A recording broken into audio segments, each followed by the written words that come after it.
Really excited to go to BYU. I've, me personally, I've never been up there before for a game. I've drove by the stadium, but I never have gone up there for a game. And I know our team will be excited to go up there and play. They have a really nice team. Coach Satake has done a very good very good job with. They play extremely hard. They've got a really good quarterback, good offensive line, receivers that can win one-on-one catches, and I really like their linebackers on defense, especially like Thule and I don't want to say his name wrong, Pili or Pili.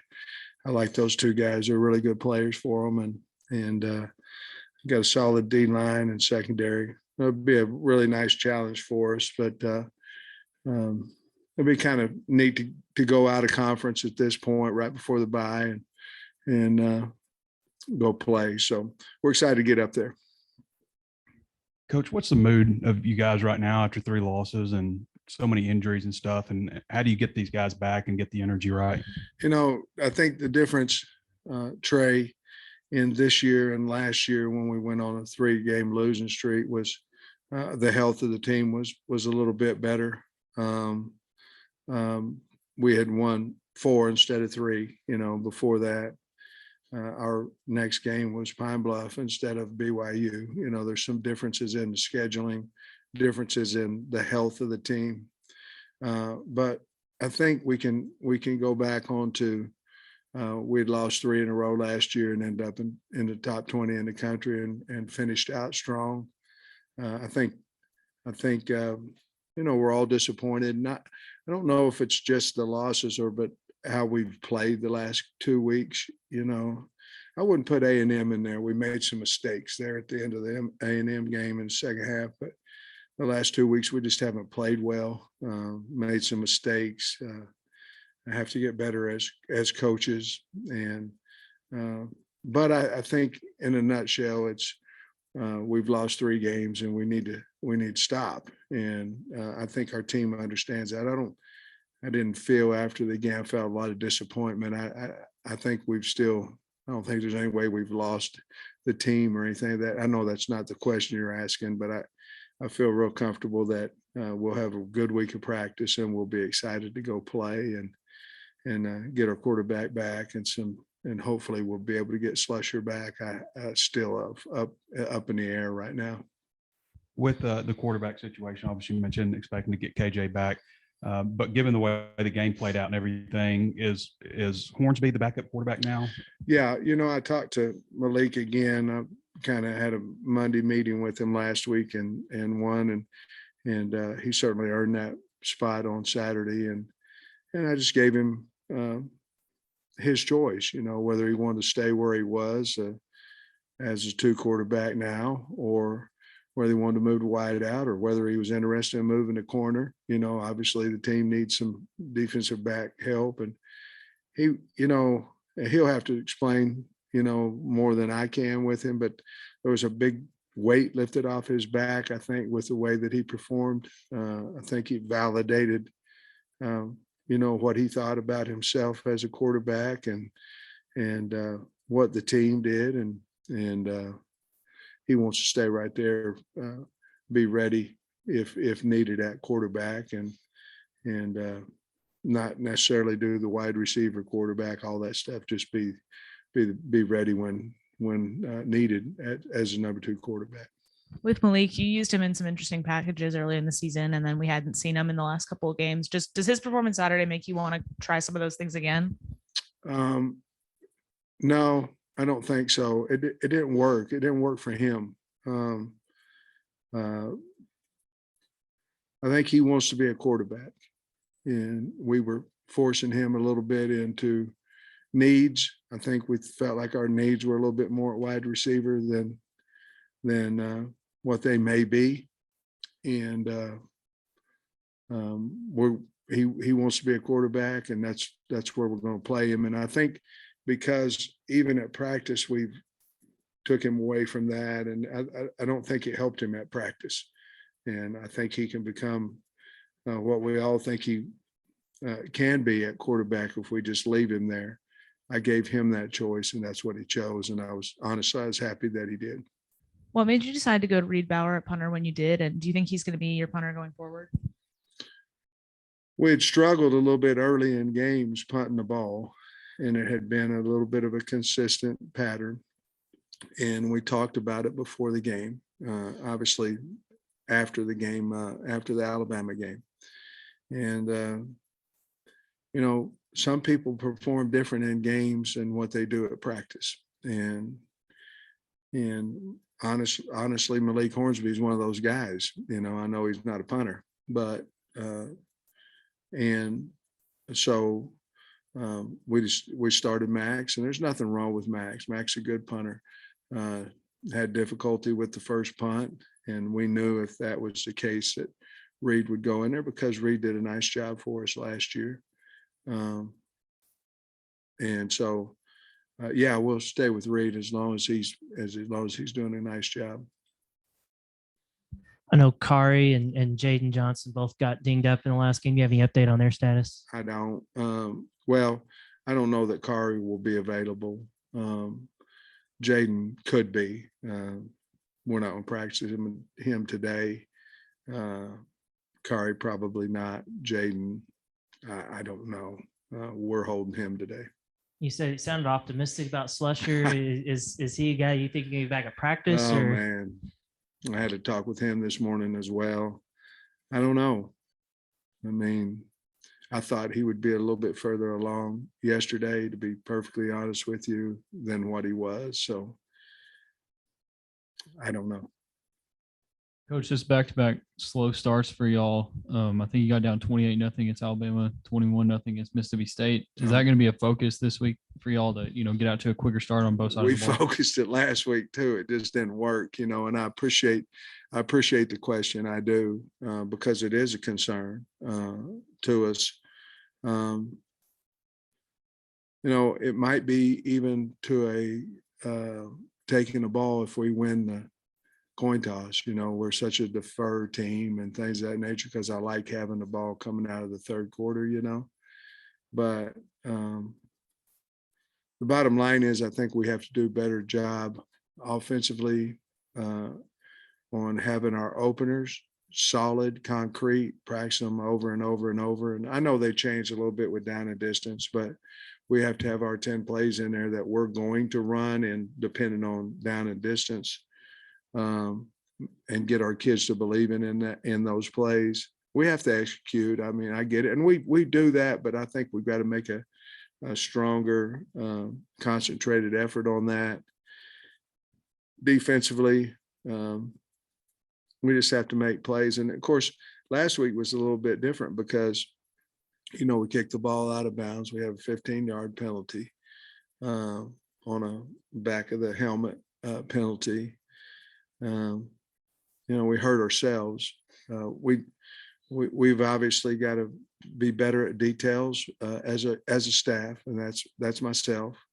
And but yes, to answer your question, we have to get out to it, and we can't go in, at halftime down 1 week 21, and last week whatever it was 11.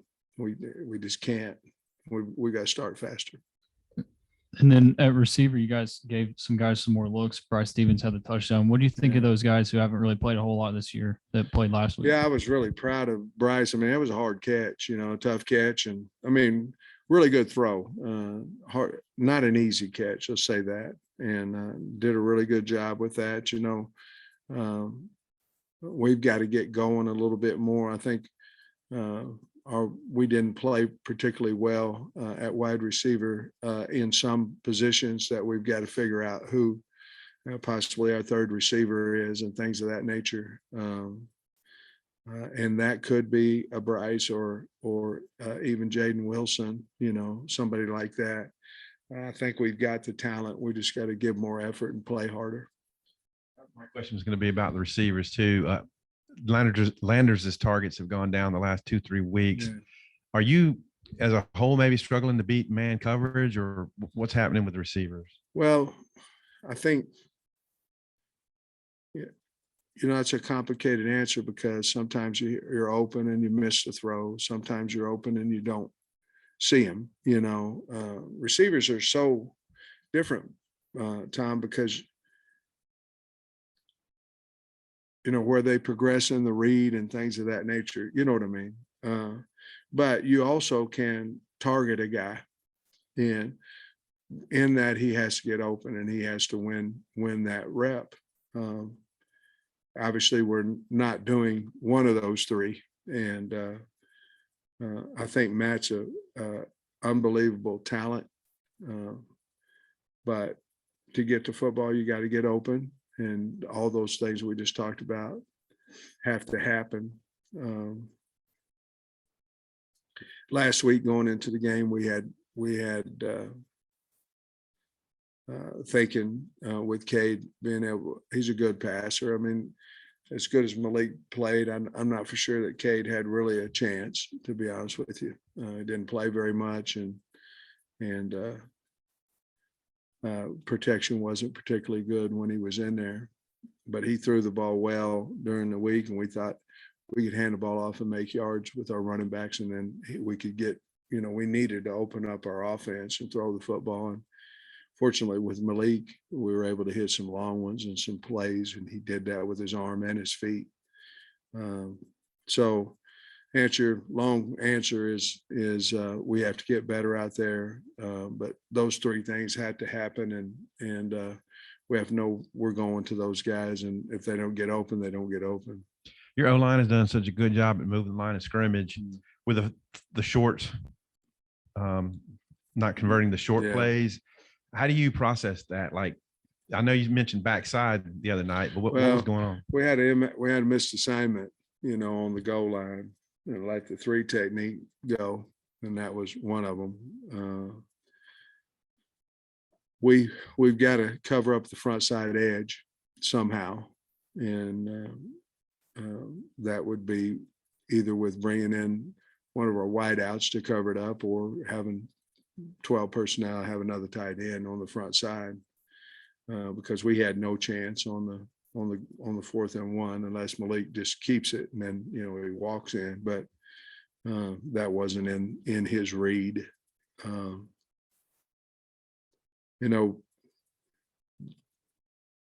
It's about getting the right movement and getting the right back in there, and your best short yardage guy. And I felt like we ran high during those situations as well. Not necessarily on the 4th and 1, because there was no chance. I mean, they closed it down and there was no chance. But on the other ones, I felt like we need to understand we have to get the ball in there, both on up front and the running back. And I think we might need to get the ball outside in some of those situations as well, because everybody's piling in there on us. And I think that the big answer is get somebody to handle the front side edge, a tight end or a wide receiver. You can still stay in that personnel as big as our wide receivers are, and then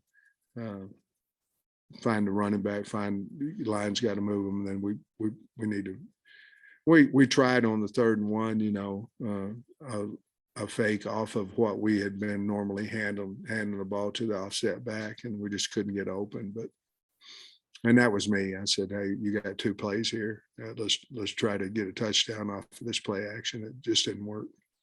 Sam, I guess just the last few weeks, what's kind of been your assessment of the red zone offense, and maybe what kind of things are y'all looking into to maybe able to punch it into the end zone a little bit more consistently? Well, I think the good part of it is we have KJ as a runner. We've turned the ball over in the red zone. That's hurt us. I've always believed that if you can run the ball consistently in the red zone, that you're going to score, which we haven't done that on a consistent basis. And then I think we got to move the pocket a little bit more to get KJ out on the edge and give him a run pass option out there. And he's been good with that.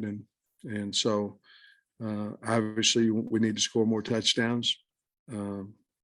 And some of those are the reasons why we haven't, probably. BYU has a pretty good quarterback in Jaron Hall. He takes good care of the ball. Just what do you see out of BYU's offense, and what may stay the same or change on how you guys play defense, maybe specifically with how you bring pressure this week? Well, Hall's a really good quarterback.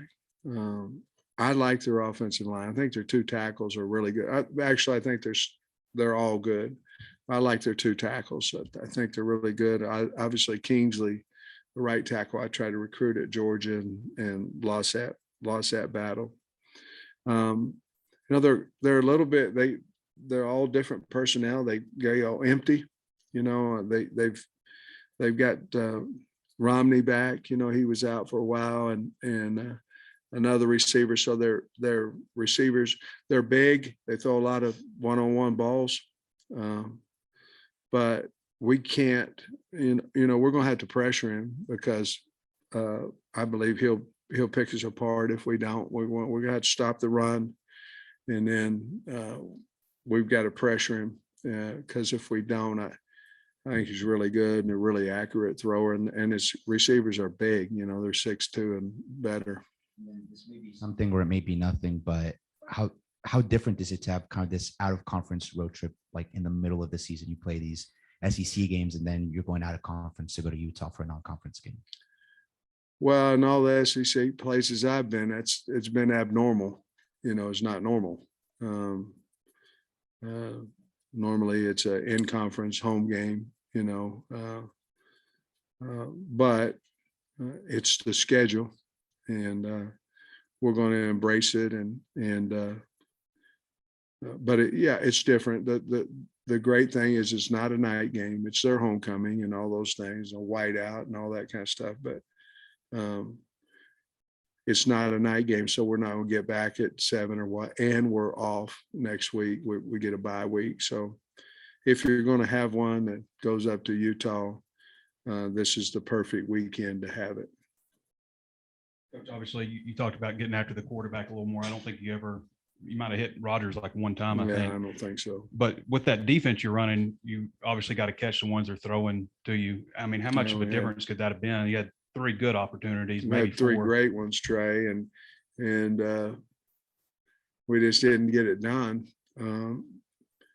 That and not converting the short yardage plays made a big difference in the game. Even as bad as what I felt like we were playing, it could have, maybe sparked this or something of that nature, and certainly would have kept points off the board.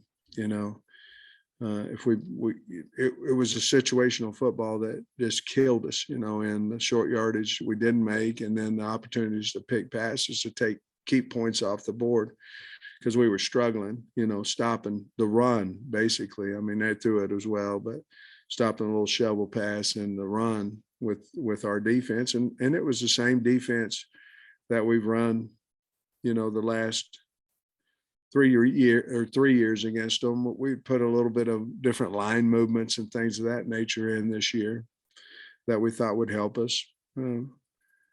Our backside end was getting cut out, which hurt us. We had him in a 4-eye and we were getting cut out a lot, which hurt us because there was nobody in the cutback laying off the nose. But to answer your question, I obviously would have made a difference if we just hold on to a pick or two.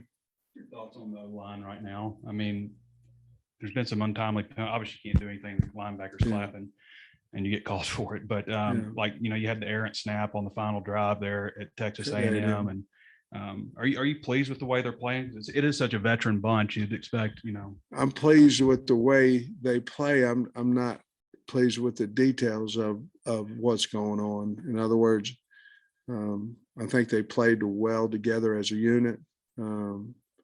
But obviously, and I talked to Cody about it as well. I said, the snaps, the false starts, they have to stop. And I get it if you're going to have a false start on the road. I mean, I get that. But right now, until we start playing a little bit better, we can't afford anything that self-inflicted, and we're doing way too much of that.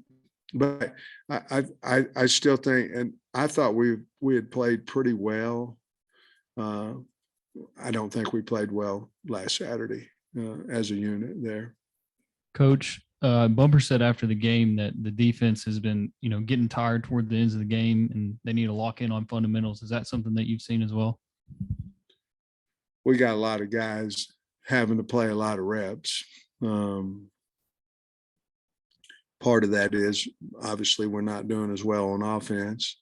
Part of it is they have to get off the field. And as Trey alluded to, with some opportunities to pick and things of that nature, they have to get off the field, fourth downs, things of that nature. But yeah, we're just not as deep right now as we were last year. Last year we brought back 19 super seniors. So you had an older group of guys that, had played, whether they were starters or not. And it's just a little bit different. And Bump's beat up too. I can see why he would say that, because he's out there fighting and clawing, and he's hurt, and not hurt enough not to play, but aggravating some things that he can't do. And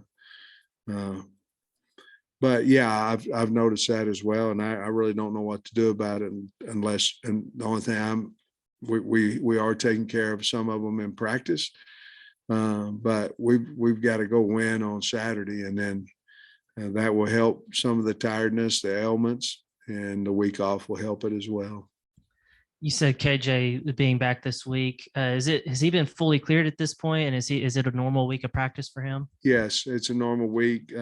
He can't get hit today would be that protocol, but he never gets hit anyway in practice. So he can go ahead and do his full thing today. I meant to look this up. When you were at Oklahoma, did you ever play at Colorado, or have you ever played at elevation before? Is there anything different about those kind of games? We did, and we really never talked about it. For us, we're going to hydrate. We're going to hydrate as much as possible.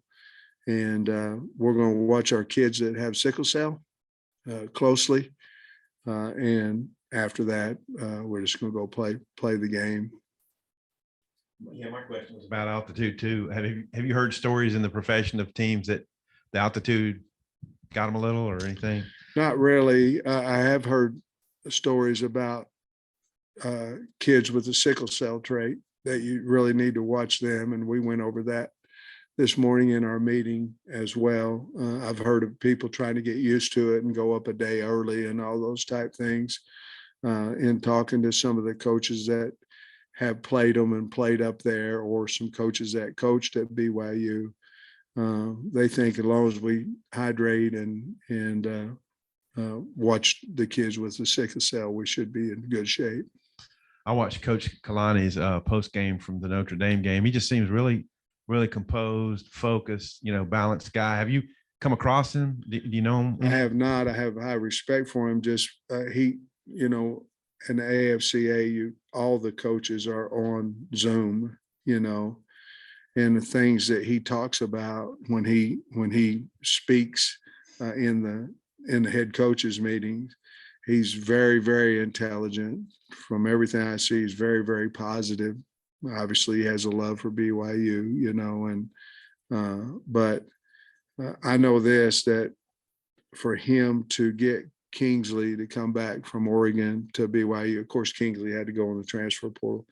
I have high respect for Kingsley's family, and they love him. And so I would think that that's enough endorsement right there. I do believe, just like you said, Tom, he's a fine man, a hell of a football coach. Coach, looks like Hudson Clark got to play some safety on Saturday. What do you think of that? Well, we needed him to. He came up in the hole a few times, and 07, he ran hard, didn't he? And so might be out of position a little bit to come down in that A gap, but he was the best option that we had, and he plays. I'll tell you about Hudson Clark, you can count on him. He gonna be there. Now, he catched a little heck from the media, not media, from the fans and all this, but you can count on him. And you can do a lot with a guy that's loyal to the program, and you can count on him. He's going to be there every week. And so safety, corner, you know, boundary safety. I love the kid, and he'll just get better and better. But you know, come down in the A gap on that, that's probably not his forte all the time. Thanks, Coach. Appreciate you. All right, guys.